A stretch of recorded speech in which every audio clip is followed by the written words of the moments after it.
When you are aligned, your spine is aligned, the possibility of healing is much higher.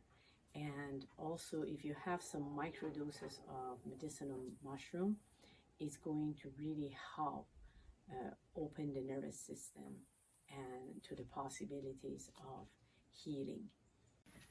We also get, here in Costa Rica, we also get adjusted daily by our chiropractor.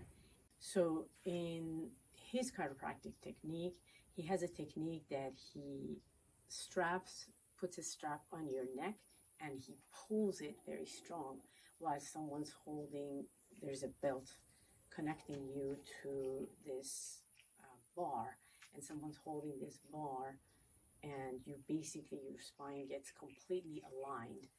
And oftentimes people cry or laugh. It's a very profound experience. I actually cried for a few minutes.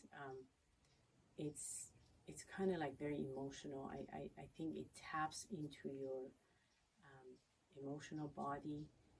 And what other thing we learned, that there's 4 bodies that every human has: the physical body, the emotional body, the mental body, and the spiritual body. And when all these 4 are in balance, a human being is in a much better state of harmony. So you need harmony between these 4 states of human being.